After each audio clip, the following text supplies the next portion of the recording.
할렐루야. 아멘. 2022년 4월 10일 종려주일입니다. 종려주일 예림교회 주일 오전 예배를 시작하도록 하겠습니다. 기도합니다. 좋으신 하나님, 주님의 은혜 감사합니다. 우리를 위하여 십자가에 달려 죽으심으로 우리에게 구원을 주신 주님께 시간 예배함으로 나아갑니다. 주님 홀로 영광받아 주시옵소서. 감사를 드리며 예수님의 이름으로 기도드립니다. 아멘. 찬양집 3집 13번 예수 하나님의 공의 찬양합니다.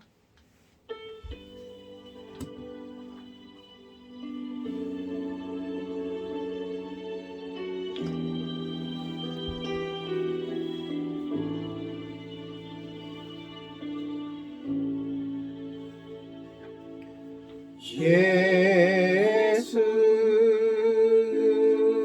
하나님의 공의 주 독생자 그의 나라 임하시네.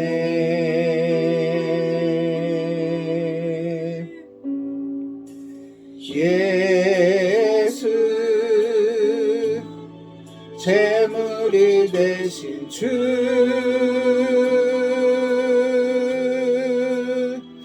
영광 중에 그의 나라 임하시네.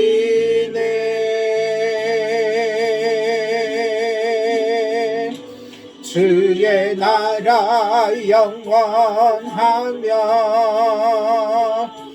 주의 영광 무궁하리. 왕의 위엄과 능력이 이제 임하였으니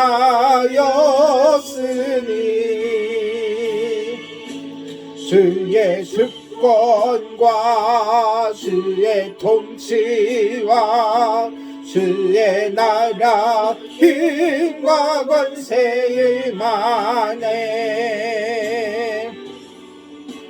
예수 하나님의 공의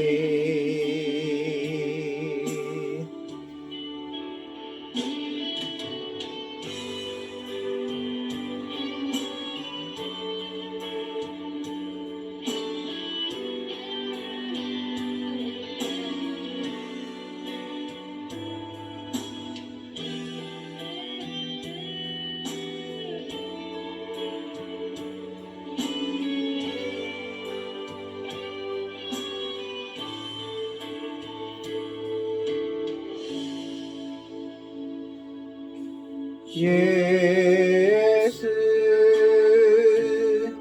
하나님의 사랑 그 은혜와 말씀으로 나타났네.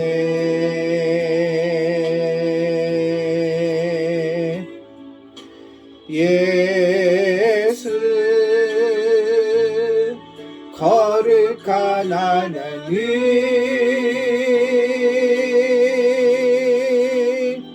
영광 중에 그의 나라 임하시네.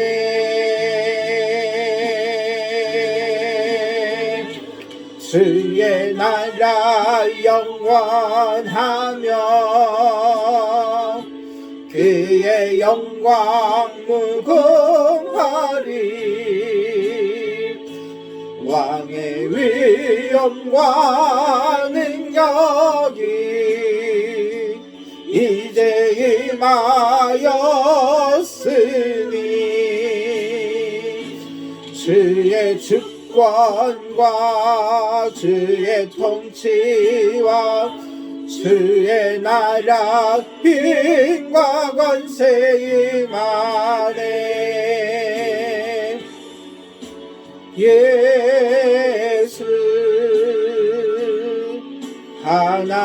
하나님의 공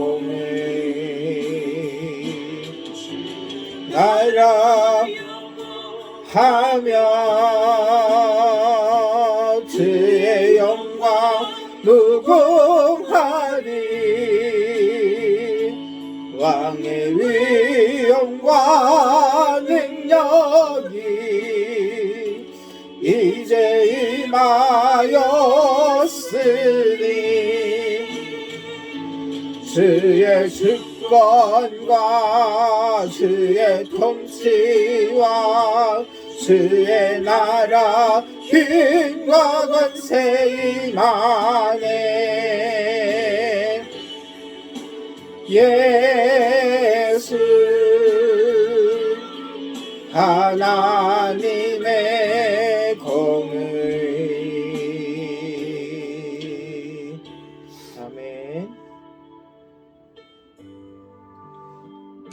네, 다음 찬양 이 세상 가장 아름다운 그가 오신 이유 찬양합니다.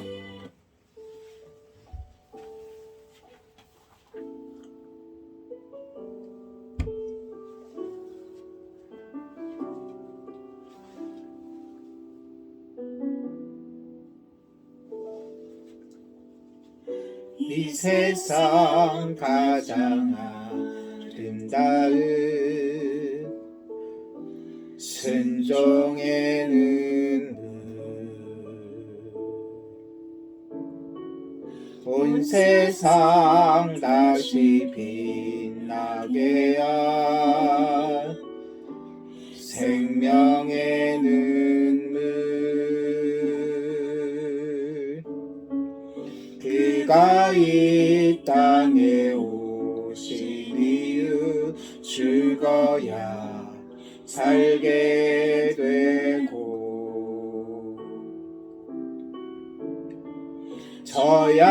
져야만 승리하는 놀랍고 영원한 신비 지으신 그대로 회복시킨 우리의 창조주 그리스도 십자가의 길로 아버지 뜻 이루셨네. 그가 이 땅에 오신 이유 이제 우리에게 맡겨진 그 소망 그 사랑 그 생명 아름답고 눈부신 십자가의 길 우리가 이 땅에 살아갈 이유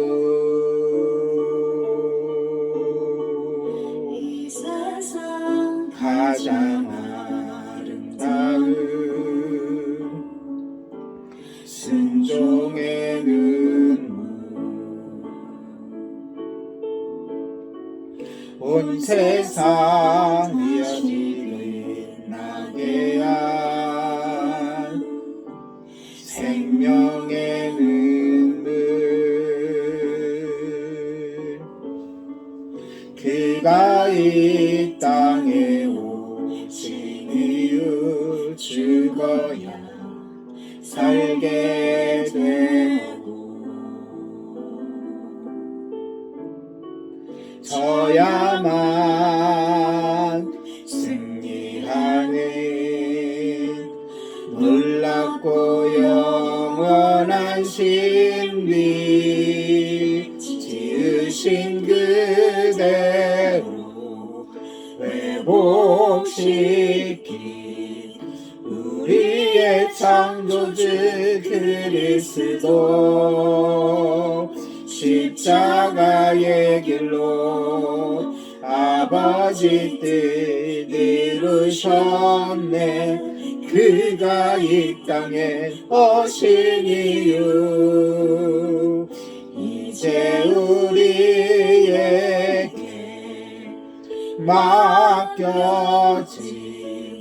그 소망 그 사랑 그 생명 아름답고 눈부신 십자가의 길 우리가 이 땅에 살아갈 이유신 그대로 회복시킨 우리의 창조주 그리스도 십자가의 길로 아버지 뜻 이루셨네. 그가 세상에 오신 이유 이제 우리에게 맡겨진 그 소망 그 사랑 그 생명 아름답고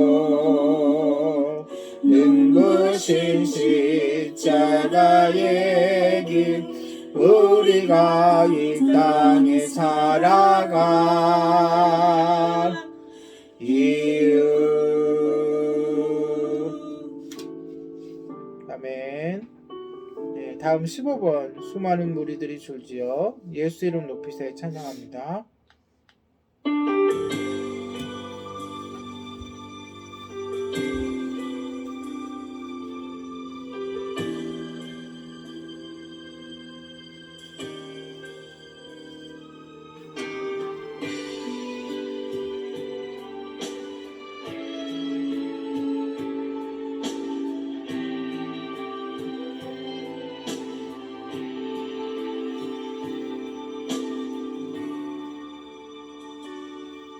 수많은 무리들 줄지어 그분을 보기 위해 따르네. 평범한 목수이신 그분 앞에 모든 무릎이 꿇어 경배하네. 모든 문제들 하나하나 지금까지도 힘을 잃고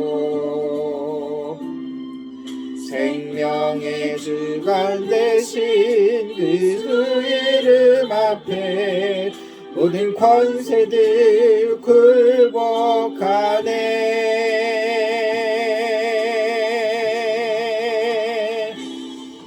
예수 이름 높이세 능력의 그 이름 예수 이름 높이세 구원의 그 이름 예수 이름을 부르는 자 예수 이름을 믿는 자 예수 이름 앞에 나오는 자 복이 있도다.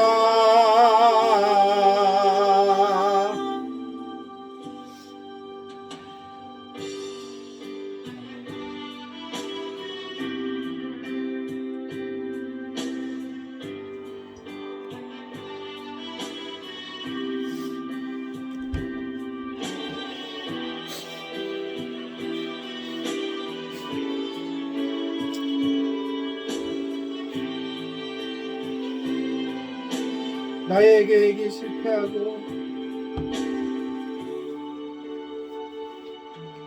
나의 계획이 실패하고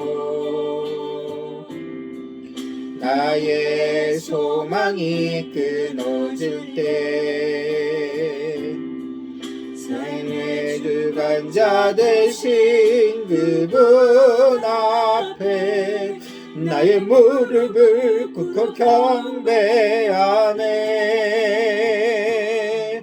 나의 삶을 그분께 맡길 때 아멘.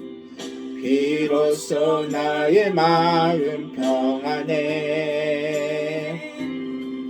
구원의 반석 되신 예수의 이름을 소리 높여 찬송하세.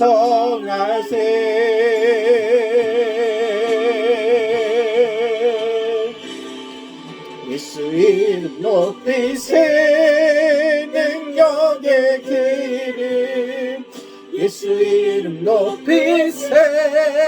구원의 이름 예수 이름을 부르는 자 예수 이름을 믿는 자 예수 이름 앞에 나오는 자 복이 있도다.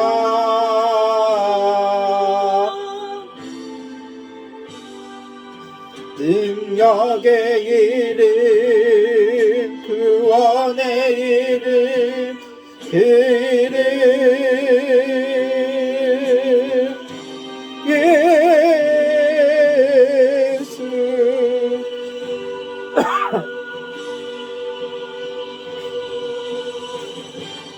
네, 이 시간 합심해서 기도합니다. 예배를 위하여 기도할 텐데요. 이 예배가 특히 오늘 종려주일인데 우리가 호산나 주님을 맞이했던 제자들처럼 이스라엘 군중들처럼 온전히 주님을 찬양하며 경배할 수 있는 예배가 되게 해달라고, 이 예배를 통하여 하나님께만 영광되게 해달라고, 또한 영과치를 드리는 예배, 우리의 온 마음과 온 힘과 온 정성을 들여 아버지께 예배하게 해달라고, 주님의 말씀이 선포되어질 때 그 말씀이 우리 마음속에 뿌리를 내리고 자라고 열매 맺게 해달라고, 말씀에 순종하며 결단하며 말씀대로 살아가게 해달라고, 말씀을 증거할 저를 위해서도 기도해 주시기 바랍니다. 기도합니다. 거룩하신 하나님, 주님의 은혜에 감사와 영광을 드립니다. 주님, 이 시간 주님을 찬양하며 예배하오니 이 예배 가운데 임재하여 주시고 우리의 예배를 협량하여 주시고 주님 홀로 영광 받아 주시옵소서. 그 어떤 것도 예배의 대상이 되지 아니하며 오로지 하나님께만 예배할 수 있도록 인도하여 주시옵소서.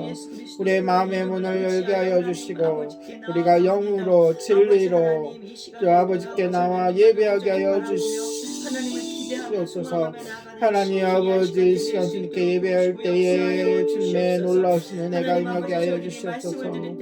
하나님 말씀이 선포될 때에 그 말씀이 우리 마음을 찌르게 하여 주시고 우리 마음을 쪼개게 하여 주시고 그 말씀에 따라 결단하며 순종하며 살아가게 하여 주시옵소서. 말씀을 증거해 저에게도 성령의 기름을 입혀주셔서 하나님 말씀 바로 전하고 그 말씀대로 살아가게 아버지여 주님의 놀라운 은혜가 임하여 주시옵소서. 이 시간 말씀을 전하신 김정민 목사님 하나님 아버지께 감사를 드리며 예수님의 이름으로 기도드립니다. 주시옵소서. 감사를 드리며 예수님의 이름으로 기도드리옵나이다. 아멘.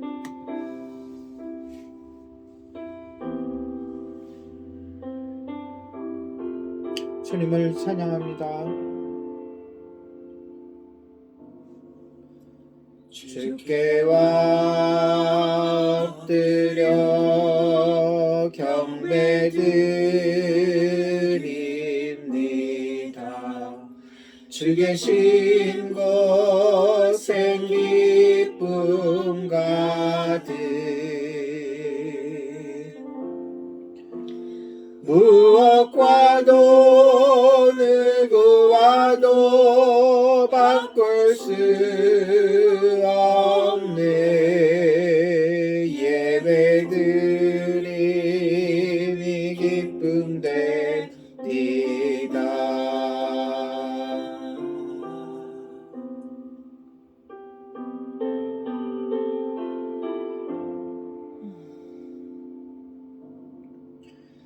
주께 엎드려 경배드립니다. 주 계신 곳엔 기쁨 가득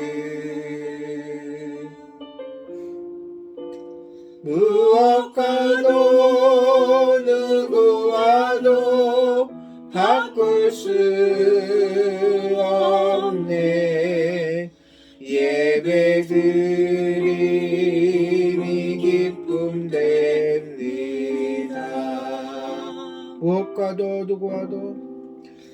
무엇과도 누구와도 바꿀 수 없네. 예배드림이 기쁨 됩니다.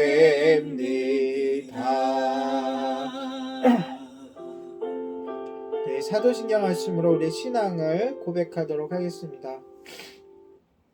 전능하사 천지를 만드신 하나님 아버지를 내가 믿사오며 그 아들 우리 주 예수 그리스도를 믿사오니 이는 성령으로 잉태하사 동정녀 마리아에게 나시고 본디오 빌라도에게 고난을 받사 십자가에 못 박혀 죽으시고 장사한 지 사흘 만에 죽은 자 가운데서 다시 살아나시며 하늘에 오르사 전능하신 하나님 우편에 앉아 계시다가 저로서 산 자와 죽은 자를 심판하러 오시리라. 성령을 믿사오며 거룩한 공예와 성도가 서로 교통하는 것과 죄를 사하여 주시는 것과 몸이 다시 사는 것과 영원히 사는 것을 믿사옵나이다. 아멘. 찬송가 391장입니다. 새 찬송가 391장, 통일 찬송가 446장입니다. 오 놀라운 구세주. 새 찬송가 391장, 통일 찬송가 446장, 오 놀라운 구세주 1절, 2절, 간주 3절, 4절 찬양합니다.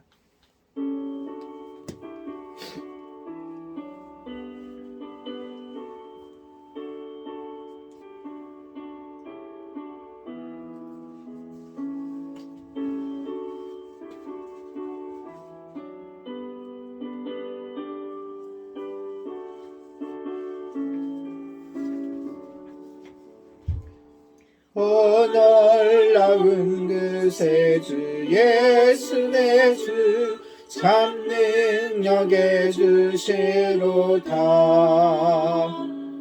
큰 바위 및 안전한 그곳으로 내 영혼을 숨기시네.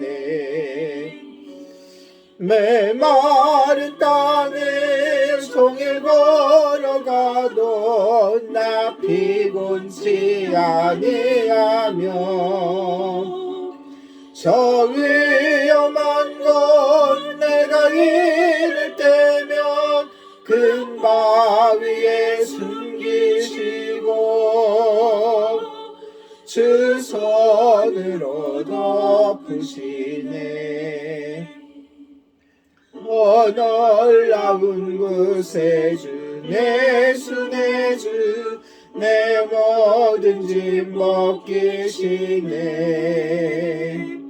죄악에서 날 끌어올리시며 또 나에게 힘주시네.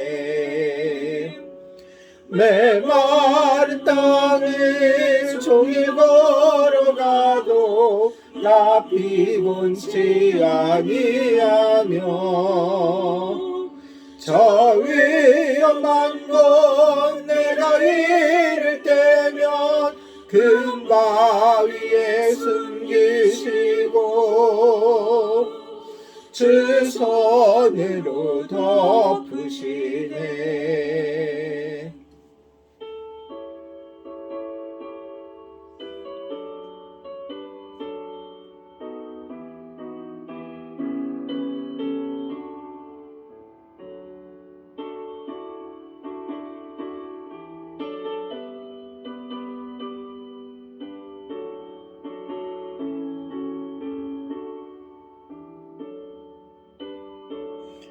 (3절입니다) 증량 못할 은혜로 채우시며 늘 성령에 감아주사 큰 기쁨 중 주님을 찬양토록 내 믿음을 놓으시네. 메마른 땅을 종일 걸어가도 나 피곤치 아니하며 저 위험한 곳 내가 이를 때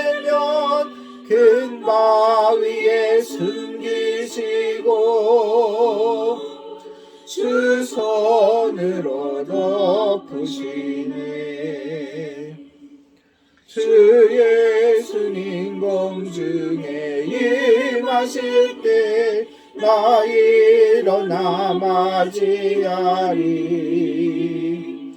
그 구원의 은총을 노래하리. 저 천군과 천사 함께 내 마른 땅에 정에 걸어가도 나 피곤치 아니하며 저 위험한 곳 내가 이를 때며 큰 바위에 숨기시고 주 손으로 덮으시네. 아멘. 이 시간 합심 기도하는데요. 주님께서 올해 우리 예림교회에게 주신 세 가지 기도 제목, 자기를 돌아보고 점검하며 내려놓는 성도, 또 자기의 십자가를 발견하고 감당하는 성도, 예수님을 알고 믿고 열심히 따르는 성도가 되게 하소서. 여기에 덧붙여서 각 성도들의 그 건강을 위해서 기도하시기 바랍니다. 우리 강무성 권사님은 그 눈 수술을 하시고 회복 중에 잘 회복하고 계십니다.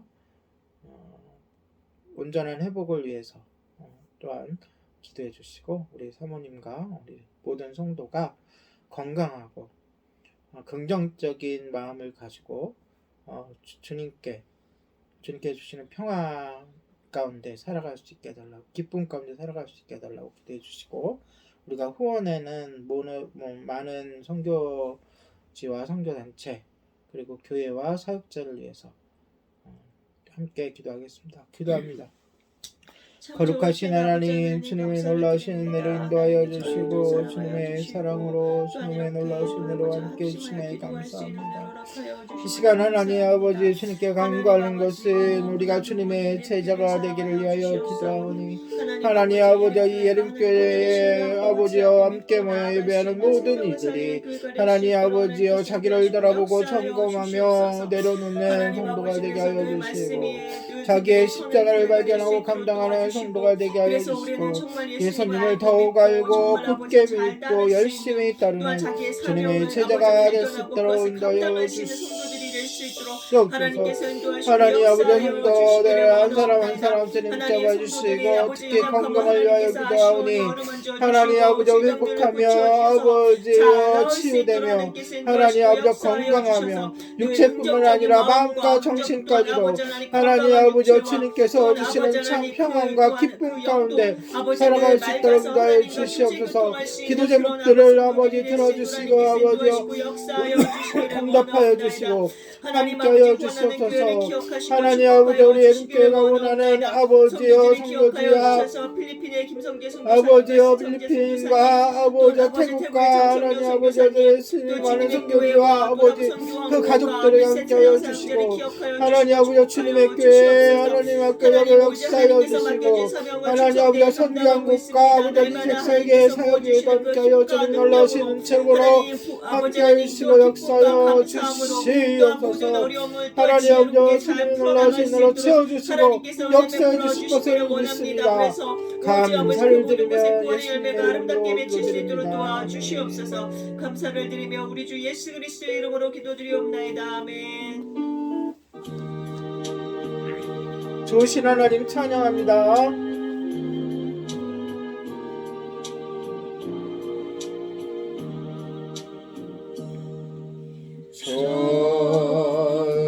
좋으신 하나님, 좋으신 하나님, 참 좋으신 나의 하나님,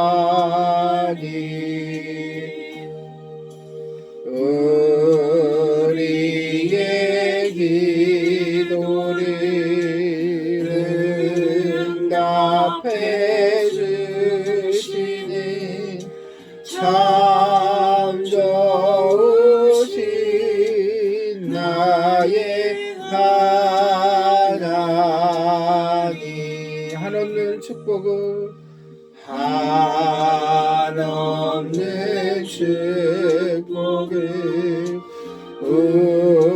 우리에게 주시니 참 좋으신 나의 하나님.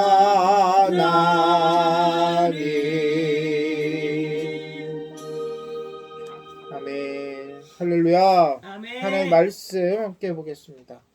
오늘 설교 제목은 출애굽의 역사입니다. 본문은 출애굽기 12장 29절에서 51절이고요. 함께 읽을 곳은 37절에서 42절입니다. 37절에서 42절 얼마 안 되니까 함께 읽도록 하겠습니다. 시작. 이스라엘 자손이 람셋을 떠나 숫곳에 이르니 유아 외에 보행하는 점정이 60만 가량이요 수많은 잡족과 양과 소와 심이 많은 가축이 그들과 함께하였으며 그들이 애굽으로부터 가지고 나온 발교되지 못한 반죽으로 무교병을 구웠으니 이는 그들이 애굽에서 쫓겨남으로 지체할 수 없었으며 아무 양식도 준비하지 못하였음이더라. 이스라엘 자손이 애굽에 거주한 지 430년이라 430년이 끝나는 그날에 여호와의 군대가 다 애굽 땅에서 나왔은즉 이 밤은 그들을 애굽 땅에서 인도하여 내심으로 말미암아 여호와 앞에 지킬 것이니 이는 여호와의 밤이라. 이스라엘 자손이 다 대대로 지킬 것이니라. 아멘. 우리가 지금 출애굽기를 보고 있는데요. 출애굽기라는 성경의 제목은 사실은 출애굽기 전체를 보면은 맞지 않습니다. 출애굽이라는 이 장면은 이제 전반부에 속한 거고 후반부에는 율법이 주어지고 십계명이 주어지고 또 40년 동안에 하나님의 연단이 있는 그 총으로 봤을 때는 출애굽이라는 그러한 제목은 너무 그 좁은 범위가 아닐까 이렇게 생각이 되지만 오늘 본문이 바로 그 출애굽에 그 맞는 바로 그 본문입니다. 지난주에 출애굽의 서막으로서 우리는 초막절과 유월절에 대해서 살펴보았습니다. 그렇죠? 예, 첫 달을 정해주셨어요. 그렇죠? 주님께서 이 말 그대로 장자를 죽이는 그 날을 기준으로 한 그 달을 첫째 달로 하라고 하셨고 첫째 달 14일부터 초막절을 지키는 겁니다. 며칠간요? 일주일 동안. 무교절. 무교절. 그러니까 죄송합니다. 무교절을 지킵니다.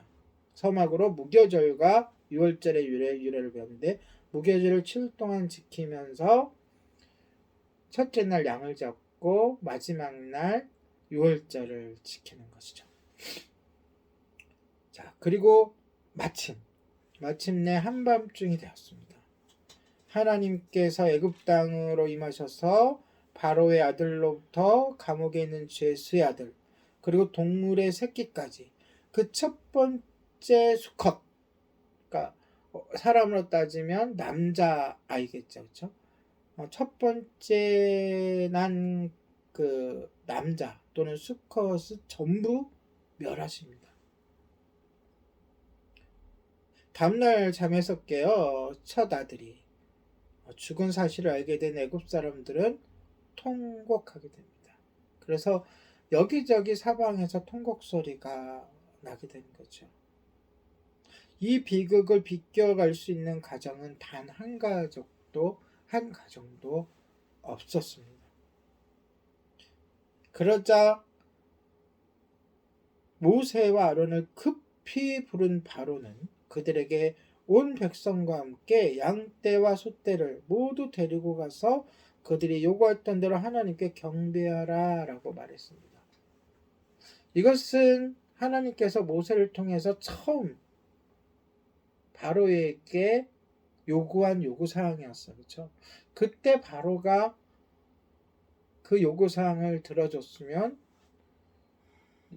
10가지 재앙은 없었을 것이고 바로의 왕국은 망하지 않았을 것입니다.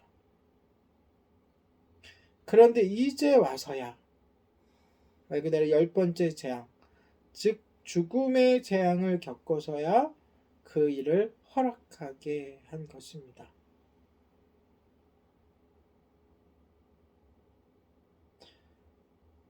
32절에 보면 특이사항이 있는데요. 바로가 모세와 아론을 보내면서 자신을 위해 뭐하라고 했죠? 축복해달라고 부탁하는 장면입니다. 번역으로 우리가 축복해달라고 했지만 사실은 이것은 항복했다는 뜻이에요. 무엇으로?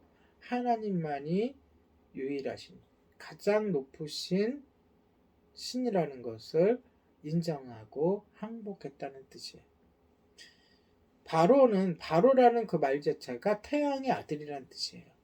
태양신을 섬긴단 말이죠. 그리고 자신 자체가 신이라고 여기고 있는데 그것이 아니라 하나님께 축복을 빈다. 이것은 하나님만이 유일한 신이라는 것을 인정하는 항복 선언이었어요. 자신의 패배를 인정하는 것이었어요. 33절에 애굽 사람들은 이스라엘 백성들에게 서둘러 이 땅을 떠나라고 종령하게 됩니다. 그들은 이스라엘 백성이 떠나지 않으면 애굽에 이보다도 더한 재앙이 닥칠 것이라고 생각한 것 같아요.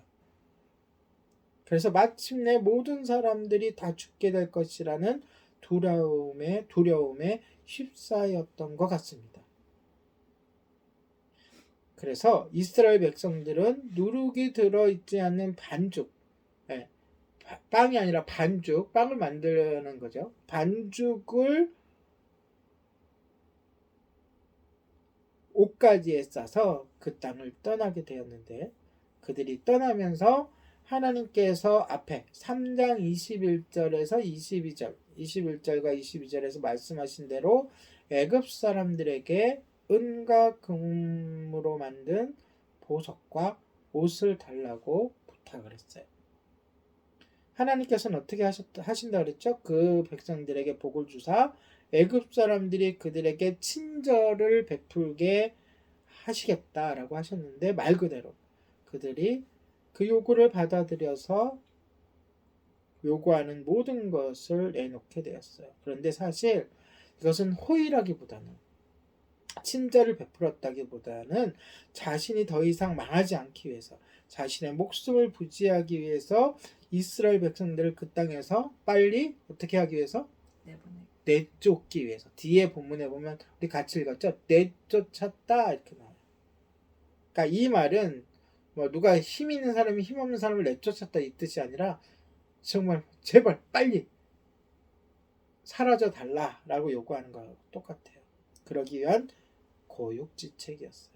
자신의 재물까지도 바치면서 그들이 빨리 나가기를 원했던 거예요. 그래서 백성들은 원래 살고 있던 라암세스에서 떠나서 어디로 향했다고요? 숫곳이라는 곳으로 갔습니다. 그런데 여기서 우리가 주목해야 될 게 있어요. 그 수가 아이와 여자를 뺀 남자 성인만, 당시에는 남자만 계수했으니까요. 몇 명이라고요? 60만 명. 상상이 됩니까? 60만 명이라는 군중 속에 들어가 있었던 적이 있어요? 혹시 야구장이나 뭐 이렇게 경기장에 들어가서 뭐 축구장 들어가서 응원해 본 적이 있으신 분? 저는 있어요. 야구장에. 근데 굉장히 오래됐지만 동생하고 옛날에 처음 그 프로야구가 시작됐을 때 서울에서 경기할 때 가서 봤는데 함성 소리와 그 많은 사람들의 그 소리 때문에 도대체 정신을 차릴 수가 없었어요. 근데 고작 그 경기장에 꽉 찼다고 해도 몇 명이 들어가요? 최고 5만에서 6만이라고. 그런데 몇 명이라고요? 60만. 우리나라 군인의 수가 몇 명이라고 하죠? 원래 60만. 근데 좀 줄었어요. 한 50만 되겠죠. 더 줄인다고 해요. 이제 무기가 발달되고 기기가 발달되면서. 음, 그런데 그보다 더 많은 수의 사람들이 한데 모여서 애굽을 떠나는 광경을 상상해 보세요. 성인 남자만 60명이라면 여자 숫자도 마찬가지겠죠. 비슷비슷하겠죠. 그럼 몇 명이에요? 120만. 거기다가 아이들 숫자까지 계산해 보세요.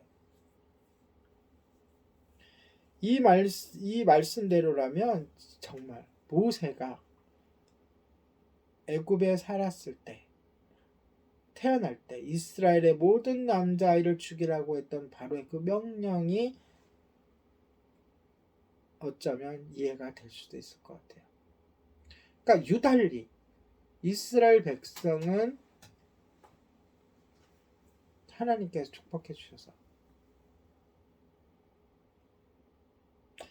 우리 처음에 1장 7절에 보면 생육하고 불어나 번성하고 매우 강하여 온 땅에 가득하게 되었습니다. 그렇게 나와요. 누가 축복해 주셔서? 하나님이 축복해 주셔서. 그래서 모진 고난과 역경 속에서도 그 숫자가 계속 불어났다고 그러죠.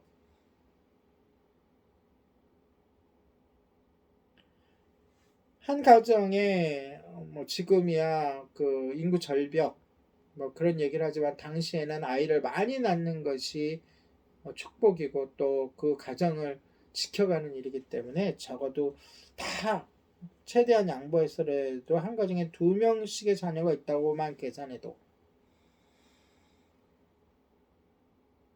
몇 명이에요? 약 200만이 넘는 그러한 사람들이 지금 움직이고 있는 거예요. 200만, 60만 명도 상상하기가 힘든데 200만 명이 움직인다고 한번 생각해 보십시오. 게다가 사람만 갑니까? 엄청난 수의 사람들이 각각 자신들이 키우던 가축대까지 데리고 가는 거예요. 가축을 타기도 하고 끌기도 하고 또 마차에 타기도 하고 물품들도 갖고 가야 되니까 그 엄청난 숫자가 이동한다고 생각해 보십시오. 근데 그 일이 실제로 지금 일어나고 있는 거예요. 아마 이 사건은 그 단순히 바로와 또는 애국과 이스라엘 사람들 간의 관계의 사건이지만 그 소문은 아마 주변에 있는 나라들에게 다 퍼져나갔을 거예요. 나중에 성경을 우리가 더 살펴보면 가나안 땅에 있는 나라들조차도 이 소문과 이 소식을 듣고 두려워 떨고 있다고 그랬어요. 여리고성의 사람들도 마찬가지고. 그 정도로 이 사건은 놀라운 사건입니다. 그래서 성경 제목이 이 사건이 가장 중요하고 유명하고 또한 의미가 깊기에 출애굽기라고 정해진 것 같습니다. 영어로는 엑소더스, 탈출이죠. 우리의 인생도 마찬가지인가요? 우리도 출애굽, 다시 말해서 죽음의 저주로부터, 죄의 저주로부터 뭘 하는 거죠? 탈출하는 겁니다. 자, 본문에 보니까 39절에 그들은 가지고 나온 반죽으로 뭘 만들어 먹었어요? 무교병을 만들어 먹죠. 왜냐하면 누룩이 없는 반죽을 갖고 왔으니까. 애굽에서 서둘러 나오느라 음식을 준비하지 못했기 때문에 그들은 걸어가는 그 과정 속에서 탈출하는 그 과정 속에서 빵을 만들어서 나누어 먹었어야 해요. 이렇듯 하나님의 응답은 속전속결로 이루어졌어요. 우리가 때로는 우리가 기도하고 하나님께서 해주시겠다고 한 것들이 더디 이루어지는 것 같고, 언제 이루어질지 마음속에 불평불만이 일어날 때가 있지만, 하나님이 딱 그 일을 준행하시면 그 일은 속전속결로 이루어집니다. 어느 순간에 확 이루어지는 거예요. 그들은 지금까지 430년 동안 종의 신분으로 살았지만 다음날 아침에 순식간에 자유인이 되었어요. 40절 41절에 보면 정확하게 나와요. 그들이 꼭 몇 년 동안? 430년 동안. 그러니까 성경에 어떤 거는 400년으로도 나오고요. 430년으로도 나와요. 이것은 어느 게 맞고가 아니고 종살이 했던 기간이 400년이라는 거고, 이제 바로 왕과 이렇게 뭐라 그러죠? 이렇게 주고받고, 예. 말 그대로 우리를 보내라 말아라 막 이런 10가지 재앙, 그런 것과 그 시간과 또 요셉이 처음에 들어갔던 시간을 기준으로 총 모든 시간을 기준으로 하면 430년이 나오는 게 맞습니다. 그러니까 종살이만 했던 시간은 400년이라고 치더라도, 그러니까 둘 다 맞는 거예요.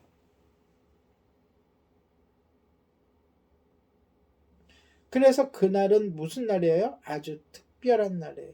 그들이 탈출하는 날, 그들이 떠나는 날로 끝나는 게 아니라 한 민족으로서, 국가로서 이제 시작되는 날인 거예요. 이 날이. 왜? 본문에 보면 여호와의 군대가 나왔다라고 본문에 나와 있어요. 뭐가요? 군대가. 군대라는 거는 가정집에 있는 게 아니잖아요. 나라에 속한 거잖아요. 그렇죠? 그러니까 한 나라가 형성되는 과정이에요. 아브라함에게 큰 민족을 이루겠다라고 하셨던 그 예언의 말씀이 이루어지는 순간인 거예요. 모세가 이제 유월절 규례에 대해서 자세히 설명하는 것으로 12장이 마무리됩니다. 자, 우리가 세 가지를 살펴봤어요. 하나님의 10번째 재앙이 집행됐고, 그렇죠? 순식간에. 그리고 이스라엘 백성들이 마침내 애굽을 떠나게 됐고, 세 번째로 그 떠나는 이스라엘 백성들에게 모세가 유월절 규례, 이미 하나님께서 모세에게 가르쳐 주셨고, 또 모세가 장로들을 불러서 이야기를 했지만 한 번 더 그 규례에 대해서 정확하게 이야기해 주는 것으로 이 출애굽이라는 사건은 끝나게 됩니다. 물론 완전히 애굽 땅을 벗어나고 완전히 애굽과의 전쟁에서의 승리하는 그 순간은 뒤에 이제 우리가 살펴볼 거지만, 하여간 그래서 오늘은 그 유월절 규례에 대해서 되짚어 보면서 설교를 마무리합니다. 43장에서 43절에서 49절에 나와 있는 하나님이 주신 규례를 살펴보겠습니다. 4가지의 명령이 있어요. 몇 가지요? 4가지. 첫 번째가 뭘까요? 유월절 음식은 하나님의 백성만 먹을 수 있다. 그것을 이제 형상적으로, 그러니까 보여주는 식으로 무엇으로 결정돼요? 할례를 받았느냐 받지 않느냐.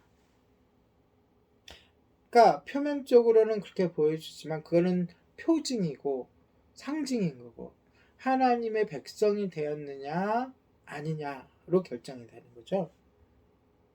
43절에 보면 이방 사람들은 유월절 음식을 먹지 못합니다. 왜냐하면 이방인들은 그들이 경험했던 하나님의 구원을 직접 체험한 자들이 아니고, 또 아까도 얘기했지만 아브라함에게 약속했었던 그 백성은 아니잖아요. 그쵸? 유월절은 하나님과 누구와의 관계 속에서 이루어진 절기예요? 하나님의 백성. 그러니까 이스라엘 사람들은 그 백성의 대표라고 할 수 있죠. 이방인 종들은 참여할 수 있었어요? 없었어요? 참여할 수 있었는데 먼저 개종을 한 후에 개종의 표시로 할례를 하고 나서야 유월절 음식을 먹을 수 있었는데 그것은 그들이 그냥 할례를 받았다로 끝나는 게 아니에요. 우리가 그냥 교회 다닌다로 구원을 결정할 수는 없듯이 그냥 할례 받았다라는 것으로 끝나는 게 아니라 그 할례는 단지 그들이 이스라엘의 하나님의 백성, 여호와 하나님의 백성이 되었다는 확인 절차인 것이에요. 48절에 보면 이스라엘 백성들과 함께 유월절을 기념하기 원하는 이방인들은 가정의 모든 남자가 할례를 받아야 합니다.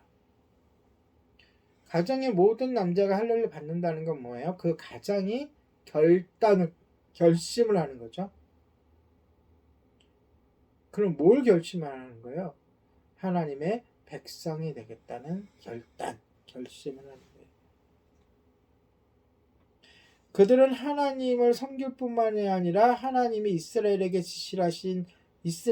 지시하신 가르침대로 그들 또한 그 가르침 가운데 살며 가족들을, 자녀들을 훈육하겠다고 엄숙히 약속하는 거예요. 그래서 외형적인 부분에서부터 하나님의 지시를 따르면서 근본적으로 하나님의 백성으로서의 의미를 지키는 거죠. 그렇게 한 후에야 유월절 음식을 나누는 의식에 하나님의 백성으로 참여할 수가 있는 것입니다. 이것은 오늘날의 구원과도 마찬가지예요. 우리가 세례를 받고 교회에 나오는 것은 외형적으로 보여주는 것이고 그것은 하나의 표시인 것이죠. 선언인 것이에요. 어떻게 돼요? 나의 마음이, 나의 삶이 뭐가 돼야 돼요? 하나님의 백성이 돼야 돼요. 하나님의 뜻대로 살고자 해야 돼요. 그리고 결정적으로 하나님의 뜻은 무엇이냐? 예수 그리스도를 믿어서 구원을 받는 것이 하나님의 뜻이니까 우리가 예수 그리스도를 믿어야 돼요. 그것이 영적으로 할례를 받는 것이고 인치심을 받는 거예요. 그런 자만이 이 사람들이 유월절 음식을 먹을 수 있었듯이 유월절 그 절기를 참여할 수 있었듯이 예수 그리스도로 말미암아 우리가 구원을 얻을 수 있는 하나님의 백성으로 살아갈 수 있는 것입니다. 이 장고하고 장황한 옛날에 그 십계라는 영화가 있었는데 그 보면 너무너무 멋있어요. 그런 사건을 벌이고 그런 일들을 있게 하신 것이 단지 그것으로 끝나는 것이 아니라 바로 이 예수 그리스도를 믿음으로 인해서 구원을 얻는다는 것에 대한 뭐죠? 예표인 거예요. 그것을 설명하기 위해서 그러한 역사가 일어났던 것이죠. 그래서 예수 그리스도를 믿음으로 얻는 구원이 우리의 인생에서 가장 절대적인 거예요. 가장 큰 일인 것이고 가장 중요한 일입니다. 자, 두 번째, 유월절 음식을 먹을 때 지켜야 할 두 번째는 집 안에서 먹어야 된다.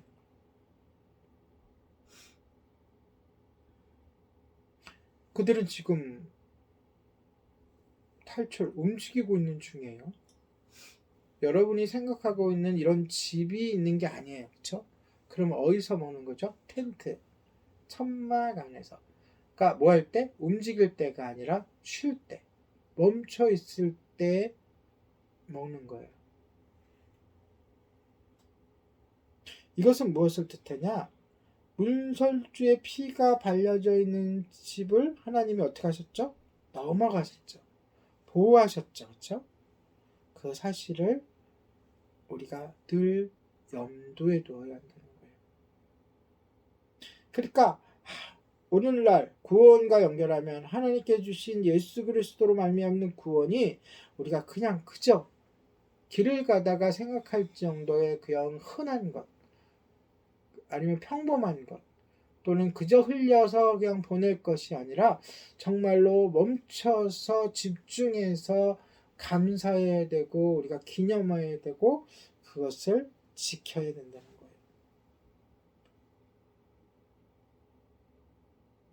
46절에 보면 우리는 유월절 양의 뼈를 꺾지 말라라는 세 번째 규례를 볼 수 있습니다. 이 규례는 바로 예수 그리스도의 십자가 사건을 또 예표하는 거예요. 예수 그리스도께서 유월절 양으로 갈보리의 십자가에서 못 박히실 때 이 본문을 지키시고자 성취하시고자 예수님 죽임당한 예수님의 뼈를 꺾지 않았다는 사실을 우리는 주목해야 합니다. 왜 꺾지 않으셨을까요? 뼈를 꺾는다. 무슨 뜻이에요? 일상 속에서 우리가 고기를 먹었어. 근데 그 뼈를 꺾어. 무슨 뜻이에요? 왜 꺾죠? 아니죠. 이 마디마디 꺾잖아요. 그 꺾는다는 것은 통뼈를 꺾는다는 얘기가 아니에요. 네, 그게 아니라 이렇게 다리가 이렇게 강절. 닭다리 같은 게 있으면 이렇게 강절을 꺾어가지고 왜 꺾죠? 잘 먹으려고? 잘 먹고 그 다음에 잘 버리려고? 그렇죠.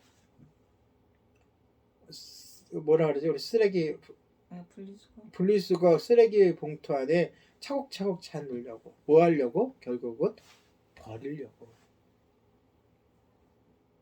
예수 그리스도의 구원은 버릴 게 아니란 뜻이에요. 버려서는 안 된다는 거예요. 그렇게 하찮은 게 아니라는 거예요. 그래서 어떤 조치를 취하셨어요? 예수님이 죽으실 때? 일찍 죽으셨죠. 십자가 형틀은 사람의 피를 뽑아서 죽이는 형벌이기 때문에 한두 시간, 뭐 서너 시간에 죽는 게 아니에요. 많게는 한 3일 동안 있어도 살아있어요. 거기 달려있는, 그 형틀에 달려있는 그 죽는 사람은 하루, 그러니까 몇 시간 만에 죽는 게 아니에요.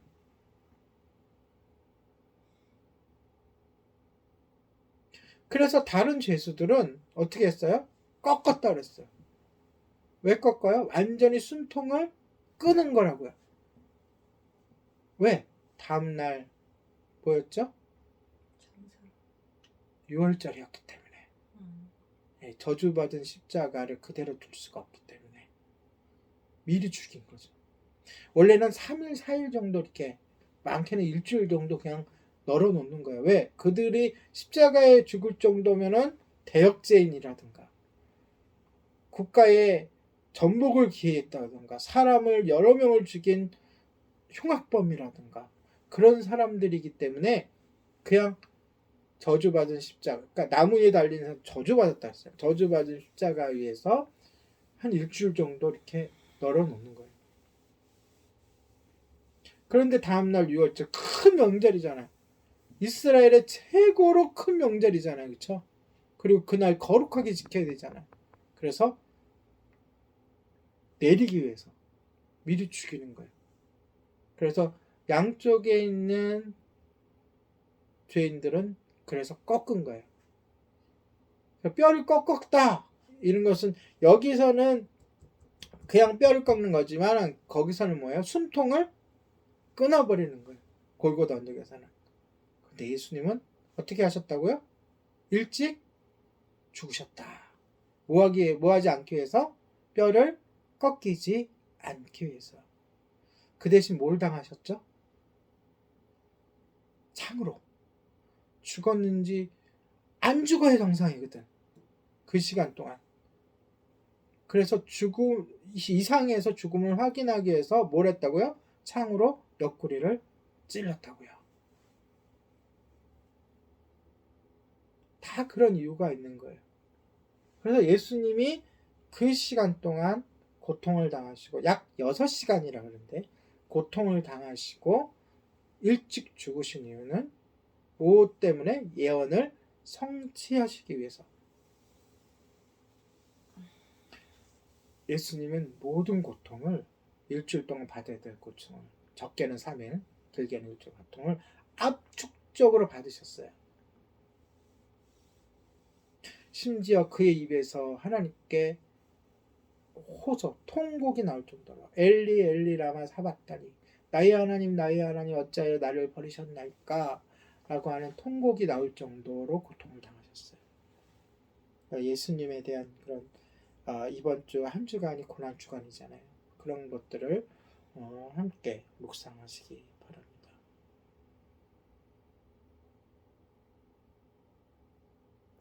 자, 그것이 몇 번째? 세 번째 규례예요. 자, 네 번째 규례는 47절에 나와요. 이스라엘의 모든 백성이 유월절을 지켜야 한다. 이것이 네 번째. 예외가 있을 수 있다 없다? 없다. 이것은 뭐예요?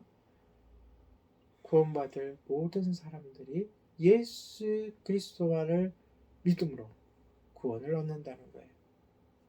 단 한 사람도 예수님을 통과하지 않고 천국에 가는 사람이 있다 없다? 없다라는 뜻이에요. 하나님의 백성들에게는 좋든 싫든 그 음식을 먹어야 됐고 그날을 기념해야 했어요. 어떤 사람들은 음식이 중요하지 않다고 생각할 수도 있고 또 어떤 사람들은 너무 바쁜 나머지 그들은 지금 굉장히 위급한 그들은 지금 굉장히 긴장된 과정 속에 있는 거예요. 말 그대로 탈출하는 중이라고요. 그런 가운데서도 유월절은 지켜야 되는 거예요. 40년 광야 생활 동안 40년 몇 번을 유월절을 지켰겠어요? 40번 지켰겠죠. 1년에 한 번씩이니까 돌아오니까.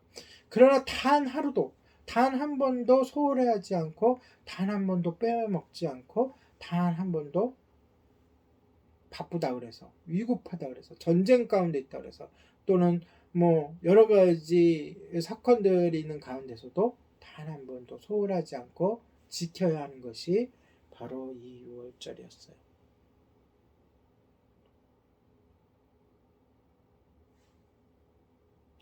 하나님께서 그들에게 이 유월절을 제정해 주시고 기념하시고 꼭 지켜야 한다고 한 것은 바로 예수 그리스도의 구원과 연결되어 있습니다. 말씀을 정리합니다.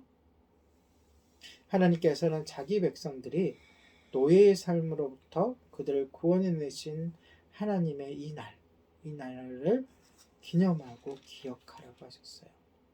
이 날은 어떤 면에서는 죽음의 터 위에 세워진 그렇죠? 애굽 사람들의 희생 위에 세워진 날이에요. 하지만 뭐로 끝나죠? 기쁨으로 끝나게 돼요. 그들에게 자유가 주어지고 한 민족이 이루어지고 새로운 출발의 날로 시작되는 거예요. 그들은 이 유월절을 기념할 때마다 자신들이 첫 번째로는 종되었던 시절을 기억해야 합니다. 우리도요. 예수님을 믿고 구원받았다 그래서 마냥 좋게만 생각하면 안 돼요. 늘 과거를 되짚어 봐야 돼요. 우리가 예수님을 믿지 않았을 때, 예수님을 인격적으로 만나지 않았을 때, 우리가 삶의 변화가 되지 않았을 때의 우리의 모습을 떠올리면서 주님의 은혜를 더욱 감사해야 될 줄로 믿습니다. 종살이 하던 그들에게 하나님이 어떻게 자유를 주셨는지를 또 기억해야 돼요. 어떻게 자유를 주셨죠? 그들이 생각하기에는 10가지 재앙을 통해서 하나님이 승리하심으로. 그리고 우리는 어떻게 구원을 받았죠? 예수님이 죽으심으로. 그걸 기억하는 거예요. 예수 그리스도의 희생, 6월절 어린 양의 희생이 예표하듯이 예수 그리스도의 십자가를 기억하라는 거죠. 그리고 그날 그들에게 임했던 하나님의 축복을 기념하라고 했어요. 우리도 마찬가지잖아요. 이 구원의 은혜, 하나님께서 우리를 구원해 주신 것으로 끝나면 그냥 천국 가는 거예요. 근데 이 구원의 은혜가 우리에게 영향을 주고 우리를 주도하고 우리를 이끌어 가야죠. 그래야만 그때에 천국을 누리며 이 땅에서 살 수가 있는데 어떻습니까? 우리의 삶이. 그러니까 하나님은 우리를 구원하는 것으로만 끝내시는 것이 아니라 이 땅에서 구원자로서의 천국을 누리며 사는 것에도 관심이 많으신 분이에요. 그렇지 못한 삶을 살 때가 많죠. 힘들 때가 많고 한숨만 늘어날 때도 많이 있어요. 그러나 주님의 뜻은 그렇지 않다는 거예요. 그래서 결론적으로 제일 중요한 것은 뭐예요? 예수 그리스도가 유월절 양으로 오셔서 죄의 속박으로부터 그들을 자유케 해주신 그날을 기념하고 떠올리고 누리며 사는 거예요. 그것이 우리들에게 제일 중요한 거예요. 왜 하나님이 유대인의 달력이 새로워지고 무교절과 유교절로 그 새로운 날들이 시작되게 하셨나요? 무교절, 유월절 다 뜻이 있는 거예요. 자, 무교절 하면 뭘 생각해야 돼요, 우리가? 누룩이 없는, 그쵸? 누룩이 없다는 뜻은 무슨 뜻이에요? 오늘날 죄가 없는. 자, 유월절 하면 뭘 떠올라야 돼요? 희생양, 그쵸? 희생양이 예표하는 예수 그리스도의 십자가를 떠올려야 되죠. 자, 우리 이 죄 때문에 죽음이 왔고 지옥이 왔고 우리에게 불행이 왔잖아요. 이 죄를 없이 하는 방법, 그때는 6월절 어린 양이었지만 바로 예수 그리스도의 십자가. 우리가 지금 사순절을 지나오고 오늘 종료주일이고 고난주간을 앞두고 있는데 이때야말로 6월절의 어린 양으로 오신 예수 그리스도를 우리가 생각하며 묵상하며 은혜를 받으시기 바랍니다. 이 세상에서 가장 중요한 일은 뭐라 그랬어요, 제가? 예수 그리스도를 믿고 구원을 얻는 거예요. 이스라엘 백성이 유월절을 기억하고 기념했듯이 우리는 예수 그리스도께서 이루신 구원을 어떻게 해야 돼요? 굳게 믿고 그 구원이 우리의 삶 속에서, 현실 속에서 이루어지고 적용되어지고 누리며 살 수 있도록 우리가 그날을 기념하고 떠올리고 감사하고 예배해야 돼요. 그리고 최종적으로 그 놀라운 복음을 증거하는 우리 모두가 되시기를 예수님의 이름으로 축복합니다. 아멘. 기도하겠습니다. 우리를 죄로부터 구원하시고 보호해 주시는 하나님 아버지의 은혜에 감사를 드립니다. 아멘. 예수 그리스도의 보혈로 인해 우리가 하나님과의 관계에서 확신을 얻게 하시니 고맙습니다. 하나님께서 우리를 하나님의 백성으로 삼아주심에 감사를 드리며 이 놀라운 구원의 은혜를 다른 사람에게 전할 수 있는 기회를 허락하여 주시옵소서. 감사를 드리며 예수 그리스도의 이름으로 기도합니다. 아멘. 아멘. 네, 함께 말씀을 생각하며 묵상하며 함께 찬양합니다. 19번이에요.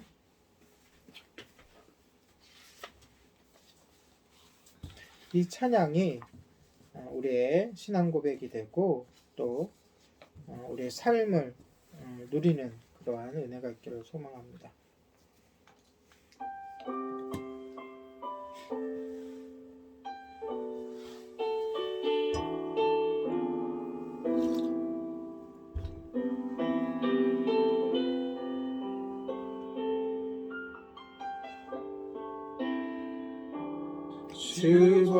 주보혈날 정결케 하고 주보혈날 자유케 하니 주 앞에 나 예배하는 이 시간 나의 모든 것을 주께 드리네 주의 손 날 위에 지키셨고 주의 말 날 위에 맡기셨으니 이제는 내가 사는 것이 아니요 오직 주를 위해 사는 것이라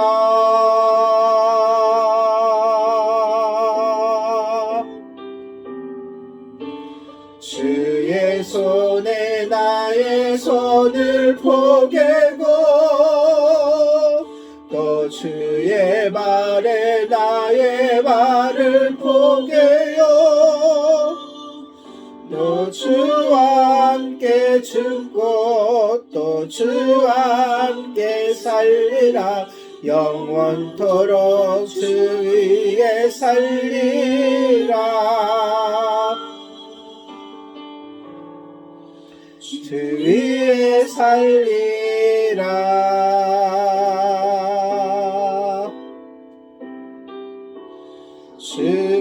주보혈 날 정결케 하고 주혈 날 자유케 하니 주 앞에 나 예배하는 이 시간 나의 모든 것을 주께 드리네 주의 손 날 위에 지키셨고 주의 발 날 위에 맡기셨으니 이제는 내가 사는 것이 아니요 오직 주를 위해 사는 것이라